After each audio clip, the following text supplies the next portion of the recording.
ان نمازیوں کے لیے جو اپنی نماز کی حفاظت نہیں کرتے۔ آگے بہت ساری باتیں قرآن کریم ایک کے بعد ایک پھر پیش کرتا چلا جاتا ہے۔ تو برادران اسلام، میری آپ لوگوں سے یہ گزارش ہے کہ آپ آنکھوں میں آپ کے بینائی ہے، آپ کو دکھائی دیتا ہے، لیکن میں یہ کہوں گا کہ بصیرت کے ہم نابینا بنے ہوئے ہیں۔ اگر اس طریقے کی شخصیت لے کر ہم کسی ایسی سوسائٹی میں چلے جائیں جہاں پر تہذیب اور تمدن کے اعتبار سے وہ اعلیٰ تہذیب اور تمدن کے اعتبار سے وہ اعلیٰ رکھے، اور اس طریقے کی اگر ہم حرکات کریں تو وہ ہمیں انسان کے چہرے میں وہ ہمیں اس طریقے سے لیں گے کہ یہ انسان یہ کوئی انسان نہیں بلکہ یہ حیوان ہے۔ تو ہم اس طریقے کی اپنی شخصیت کو کب تک بنا کر رکھیں گے؟ تو اس طرح بصیرت والے اشخاص ہمارے اعمال کو دیکھ کر ہماری تشخیص کر دیں گے کہ یہ کیسی پرسنالٹی، یہ کیسے انسان ہیں جن کے یہاں پر ایک سوسائٹی میں جن کو زندگی گزارنے کا سلیقہ طریقہ نہیں آتا ہے۔ جہاں آتے ہیں کچھ عورتوں کو دیکھتے ہیں، لڑکیوں کو دیکھتے ہیں یا سوسائٹی کو دیکھتے ہیں تو شرم و حیا کا لباس اتار کر ننگے ہو جاتے ہیں۔ اس طریقے سے اپنے ننگے پن کا اظہار کر دیتے ہیں۔ ہاں، یہ بات اور ہے کہ جہاں کہیں پر بھی ہم یہ عمل کرتے ہیں وہ بے بصیرت انسان، نابینا انسان ہے،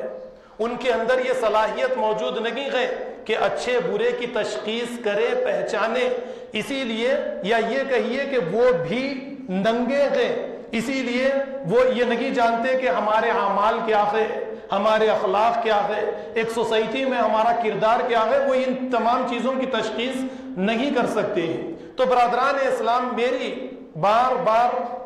آپ لوگوں سے یہ گزارش رہتی ہے کہ اپنی نمازوں کو بچانے کی پوری کوشش کیجیے۔ اگر نمازوں کو نہیں بچائیں گے، جیسا پہلے میں نے آپ کے سامنے بات رکھی کہ کوئی بیٹا یا بیٹی، کوئی رشتہ دار یہ کہے کہ ہمارے ابا جان تو 5 وقت کے نمازی ہیں، انہوں نے 3-4 حج بھی کر لیے،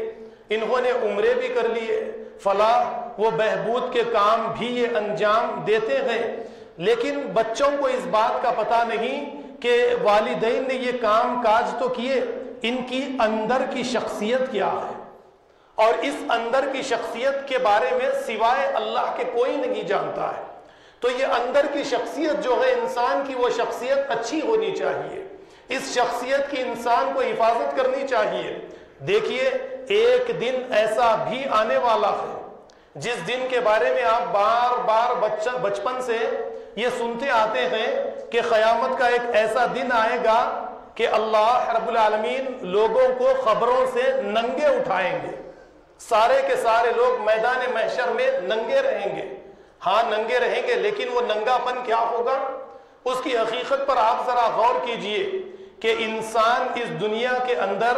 اپنے عیبوں پر، اپنی نیت اور ارادے پر ایک اچھا لباس ڈال کر اس کا ستر کر لیتا ہے، اس کی شخصیت بڑی بری ہوتی ہے، نگاہوں سے آوارگی کرتا ہے اور بد اخلاقی کے مظاہرے کرتا ہے، اور اس کے لیے کئی باتیں، اچھی باتیں بنا کر لوگوں کو منا بھی لیتا ہے کہ میں اچھی شخصیت ہوں، اور ہماری سوسائٹی کا معیار بھی یہی ہے، ہم کہتے بھی یہی ہیں کہ ایک انسان کو 5 وقت مسجد کو آتا اور جاتا دیکھو تو اس کے جنتی ہونے کی گواہی دے دو، حدیث اللہ کے نبی کی کہہ دیتے۔ لیکن ہم ہر چیز کو اللہ کے نبی نے کس صحابی کے سامنے کہا، کس وقت میں کہا، مکان کیا تھا، وقت کیا تھا، محل کیا تھا، کس لیے کہا تھا، کس وقت میں کہا تھا، کیسی سوسائٹی میں کہا تھا، سوسائٹی میں اس طریقے کا فحش تھا یا نہیں تھا، ان کے اخلاق کس طریقے کے تھے، کیوں اللہ کے نبی نے یہ باتیں کہی تھی، یہ ساری چیزوں کو نہیں لے کر ہم اپنے اوپر یہ ساری باتیں لے لیتے، ایسا ہرگز نہیں ہے۔ تو ہم یہی کہتے ہیں کہ ایک انسان کو 5 وقت مسجد کو آتا اور جاتا دیکھو تو اس کے جنتی ہونے کی گواہی دے ڈالو، ایسا ہرگز نہیں ہے۔ آپ اگر قرآن کے معیار سے لوگوں کو پرکھنے لگیں گے، قرآن کے معیار پر رکھ کر لوگوں کو اگر آپ دیکھنے لگیں گے، قرآن کی نگاہوں سے لوگوں کو اگر آپ دیکھیں گے تو آپ کو پتہ چلے گا کہ اللہ رب العالمین ان تمام باتوں کو نہیں مانتے۔ اب یہاں پر آپ دیکھیے کہ جو بات میں آپ کے سامنے پیش کرنے کے لیے جا رہا ہوں وہ یہ کہ قیامت کے دن سارے کے سارے انسان ننگے اٹھائے جائیں گے. اسی لیے تو اس دن کو یوم فرار کہا جاتا ہے. جیسے قرآن کریم میں وہ آیتیں آپ کو ملتی ہیں، یوم یفر المرء من اخیہ وامہ وابیہ وصاحبتہ وبنیہ، کہ اس دن انسان اپنے ماں باپ کو دیکھ کر بھاگے گا، اپنے بیوی بچوں کو دیکھ کر بھاگے گا، اپنے دوست و احباب بھائیوں کو دیکھ کر ان سے دور بھاگے گا. کیوں دور بھاگے گا انسان؟ وہ اس لیے کہ اس دنیا کے اندر جو یعنی بینائی والے تھے اور بصیرت کے نابینا تھے، انہیں اللہ رب العالمین کل قیامت کے دن بصیرت کی بینائی عطا کریں گے، اور اللہ رب العالمین ان کی اندر کی شخصیتوں کو لوگوں کے سامنے ننگا کر دیں گے، ان کے جسموں سے کپڑے اتار دیں گے. اللہ رب العالمین باپ اپنی بیٹی بیوی بچوں کو دیکھ کر اس لیے بھاگے گا کہ میری نگاہیں جو سوسائٹی کے اندر آوارگی کرتی تھی، میں نمازی تو تھا لیکن بیرون نمازیں پڑھتا تھا، میں نمازی تو تھا، اس میں کوئی مقصد، اس میں زندگی نام کی کوئی چیز نہیں تھی، وہ اس شرم سے اپنے بیوی بچوں کے سامنے سے بھاگے گا کہ میری آج شخصیت ان کے سامنے ننگی ہو چکی ہے. ایک بھائی اپنے بھائیوں سے یہی دیکھ کر بھاگے گا. تو اب اس کے اندر آپ اچھے برے سب کو لے لیجئے، اس سے میری مراد علماء کو، حفاظ کو، ہر قسم کے آدمی کو لے لیجئے جو اپنی شخصیت کو بچانے کے لیے بعض چیزوں کا سہارا لیتا ہے. یہ سارے کے سارے جنہوں نے اپنی نگاہوں کو آوارگی سے نہیں بچایا، اپنی زبان کو بے خدا قسم کی باتوں سے نہیں بچایا، گندی باتوں سے انہوں نے حفاظت نہیں کی، بس ماحول جس طرف ان کو لے کر جاتا ہے، جس طریقے سے کچرا ہوتا ہے، دھول ہوتی ہے یا ریگستان کی ریت ہوتی ہے، تیز ہوا یا طوفان انہیں جس طرف لے جانا چاہتا ہے وہ اس طرف نکل کر چلے جاتے ہیں. ٹھیک اسی طریقے سے ماحول کا سیلاب، ماحول کا طوفان ہمیں جس طرف لے کر جانا چاہتا تھا ہم نکل کر اس طرف چلے جاتے تھے. ہم اللہ رب العالمین کے راستے کو نہیں دیکھتے تھے، تو اللہ رب العالمین انہیں کل قیامت کے دن ساری انسانیت کے سامنے ننگا کر دیں گے، اور یہ اس ننگے پن کو دیکھ کر لوگوں سے دور بھاگنا شروع کریں گے. ایسا نہیں ہے کہ ہر شخص ایک دوسرے سے دور بھاگے گا، یعنی ہم یہ سمجھتے ہیں کہ ہر شخص ایک دوسرے سے دور بھاگے گا، یعنی باپ بیٹے سے بھاگے گا، شوہر بیوی سے بھاگے گا، بھائی بھائی سے بھاگے گا، دوست سے بھاگے گا. ایسا نہیں ہے. قرآن کریم اگر آپ دیکھیں گے تو آپ کو پتا چلے گا. اللہ تعالیٰ فرماتے ہیں فَأَمَّا مَنْ أُوتِيَ كِتَابَهُ بِيَمِينِهِ، جس کا نامہ اعمال اس کے دائیں ہاتھ میں دیا گیا، فَسَوْفَ يُحَاسَبُ حِسَابًا يَسِيرًا، اس کا حساب و کتاب تو آسان لیا جائے گا. وَيَنْقَلِبُ إِلَىٰ أَهْلِهِ مَسْرُورًا، وہ خوشی اپنے اہل و عیال بیوی بچوں ماں باپ کے پاس جائے گا اور کہے گا کہ دیکھو میرا نامہ اعمال میرے داگنے ہاتھ میں دیا گیا. یہ کیوں بھاگے؟ اس نے حفاظت کی ہے اپنے اعمال کی، اس نے اپنے آپ کو فحش بری چیزوں سے، یہ ساری چیزوں سے اس نے اپنے آپ کو بچایا ہے، تو یہ اس طریقے سے نہیں بھاگے گا. تو برادران اسلام، اپنے اعمال کی حفاظت ہمیں اس دنیا کے اندر کرنی چاہیے. یہ جو دنیا کا ننگا پن ہے، یہ نگاہوں کا ننگا پن ہے، یہ زبان کا ننگا پن ہے، یہ سوء اخلاق کا ننگا پن ہے، اس سے اجتناب کرے بغیر ہم جنت کو، اللہ کی رضا کو ہرگز حاصل نہیں کر سکتے. یہ تو چند باتیں تھیں، لیکن ایک اور آیت مجھے یاد آئی جب بینا نابینا کی بات آئی تو آپ دیکھیے قرآن کریم سورہ بنی اسرائیل میں ایک آیت آپ کو ملتی ہے. اللہ تعالیٰ فرماتے ہیں وَمَنْ كَانَ فِي هَٰذِهِ أَعْمَىٰ فَهُوَ فِي الْآخِرَةِ أَعْمَىٰ، کہ جو اس دنیا کے اندر اندھا بنا رہا. قرآن کی صرف عربی میں تلاوت ہے، اس میں نہ تدبر ہے، تفکر ہے، غور و فکر ہے، اس کو جاننے کی کوئی کوشش نہیں ہے. عربی میں تلاوت کرے سارا ثواب حاصل ہو گیا، بس اب یہی ثواب کو بخشنا ہے، نہ جانے کیا کیا اسٹاک بہت زیادہ ہو گیا تو بخشنا ہے، دوسروں کو دینا ہے، ایصال ثواب کرنا ہے، کیا کیا چیزیں ہیں وہ آپ اچھی طریقے سے جانتے ہیں. لیکن آپ دیکھیے کہ اس دنیا کے اندر اندھے بنے رہے. اللہ تعالیٰ فرماتے ہیں کہ کل قیامت کے دن اللہ تعالیٰ ایسے انسانوں کو حقیقت میں اندھا بنا کر اٹھائے گا. تو برادران اسلام، یہ تو ایک چیز تھی جو میں نے آپ کے سامنے رکھی ہے.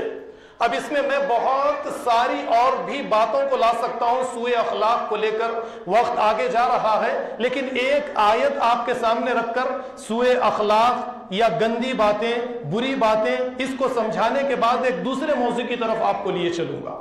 دیکھیے، بعض باتیں ہماری سوسائٹی میں مرد حضرات یا عورتیں بھی بعض پوشیدہ باتوں کو کر کے اس کے اندر فخر محسوس کرتی ہیں۔ قرآن کریم ایسے کسی الفاظ کو مسلمان کی زبان سے نکلوانا نہیں چاہتا ہے، اس کے اوپر پردے ڈلواتا ہے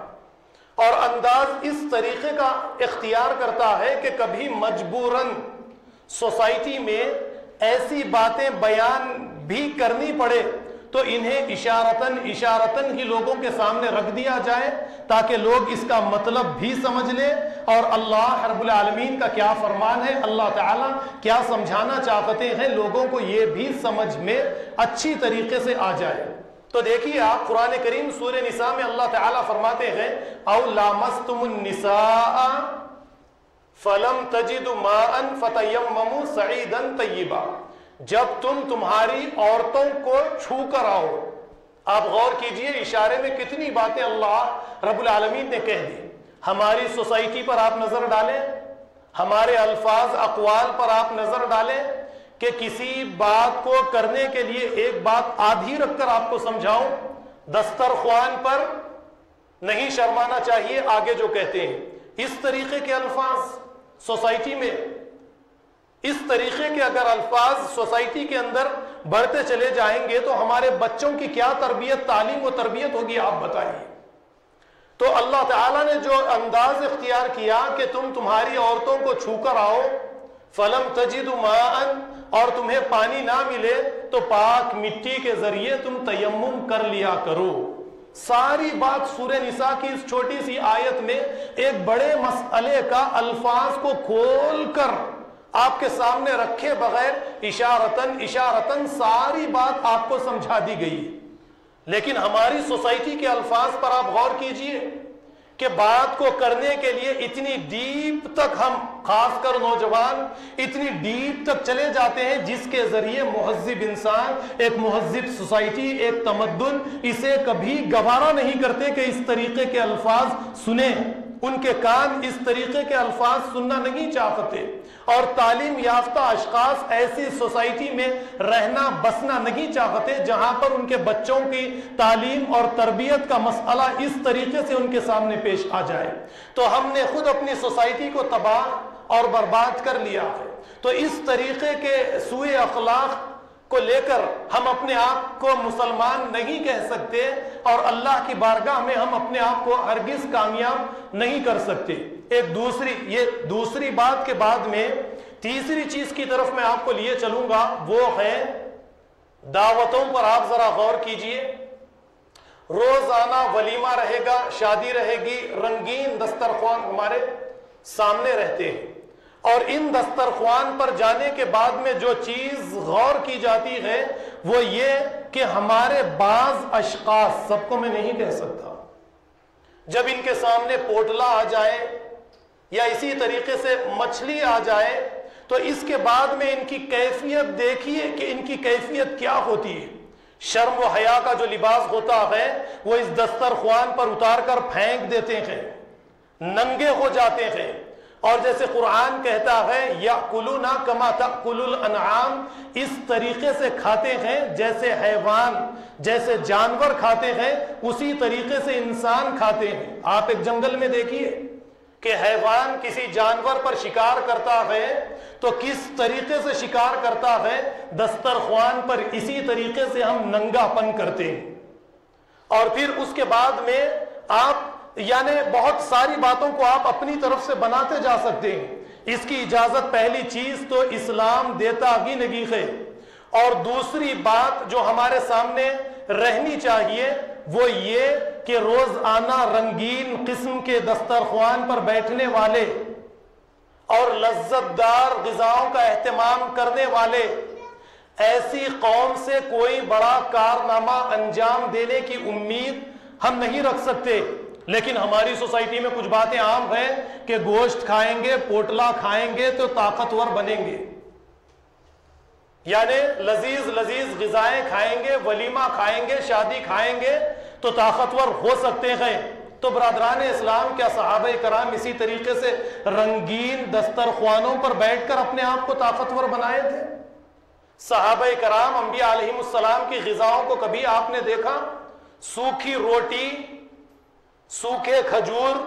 کھانے کے لیے کچھ نہیں ہوتا تو روزانہ پانی پی کر اپنی بھوک کو مٹا لیا کرتے۔ ہم رات اور دن اس طریقے کی اگر غذاؤں کا اہتمام کریں گے تو اس قوم سے وہ بڑی امید وہ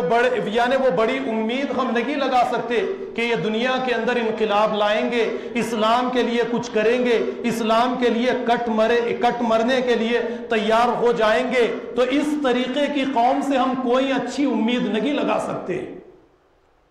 ذرا آپ دیکھیے کہ آج ہمارا کیا حال ہے۔ روزانہ 3-4 دعوتوں کا اہتمام روزانہ چلتا ہے۔ کیا کوئی صحابی اس طریقے کے رنگین دسترخوان سے پلی بڑی شخصیت آپ کو ملتی ہے؟ کسی صحابی کی شخصیت کو آپ پیش کر کے بتائیے کہ اس طریقے کے دسترخوان کی پلی اور بڑی شخصیت ہے۔ اگر ہمارا یہی معاملہ رہے گا تو نہ تو ہمارے بچوں کی صحیح طریقے سے تربیت ہو سکتی ہے۔ وہ باتیں آپ کر لیجئے کہ گوشت میں طاقت ہے، بادام میں طاقت ہے، یہ آپ کے یہاں پر ہو سکتی ہے، لیکن میں اسلام کا مطالعہ کرنے والا، اسلام کو پڑھنے والا، صحابہ کرام انبیاء علیہ السلام کی سیرتوں کو دیکھنے والا، ان کی طاقتوں کا دار و مدار اگر کوئی تھا تو وہ ایمان تھا۔ ان کی طاقت کا دار و مدار اگر کوئی چیز تھی تو وہ قرآن حکیم تھی۔ ہماری طاقت کا دار و مدار نہ جانے کھانے کچن سے، مطبخ سے ہماری طاقتوں کا دار و مدار، دیگوں سے ہماری طاقتوں کا دار و مدار، اور جب کبھی کھانے کے لیے جاتے ہیں تو اس طریقے سے جاتے ہیں جس طریقے سے جانور اپنی حیوانیت کو پیش کرتا ہے، ٹھیک اسی طریقے سے دسترخوان پر ڈشوں کے اوپر اسی طریقے سے ہم ٹوٹ پڑتے ہیں۔ برادران اسلام، یہ ساری چیزیں چلنے والی نہیں ہیں۔ دیکھیے، ہمیں اجتناب کرنا پڑے گا، ہمیں پرہیز کرنا پڑے گا۔ تو چند باتیں جو میں نے اوریانیت سے متعلق آپ کے سامنے پیش کی ہیں، اسے اپنے سامنے رکھیے، اپنی اصلاح کرنے کی کوشش کیجئے۔ اللہ تعالیٰ نے جو خطبہ مسنونہ کے بعد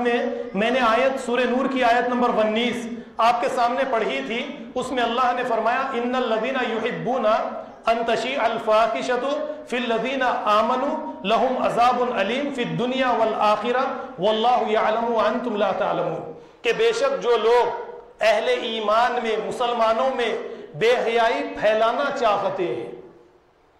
ان کے لیے بڑی خرابی ہے، ایک سخت عذاب ہے، اس دنیا میں بھی اور آخرت میں بھی اللہ تعالیٰ جانتے ہیں اور تم نہیں جانتے۔ تو برادران اسلام، یہ چند ضروری باتیں میں نے آج کے اس خطبہ جمعہ کے موقع پر آپ کے سامنے پیش کرنے کی کوشش کی ہے۔ اور ایک ضروری اعلان یہ ہے کہ جموں کشمیر سے ہماری مسجد میں مسجد کی تعمیر کے سلسلے میں ایک صاحب تشریف لے کر آئے ہیں۔ میری آپ لوگوں سے گزارش ہے کہ جاتے وقت میں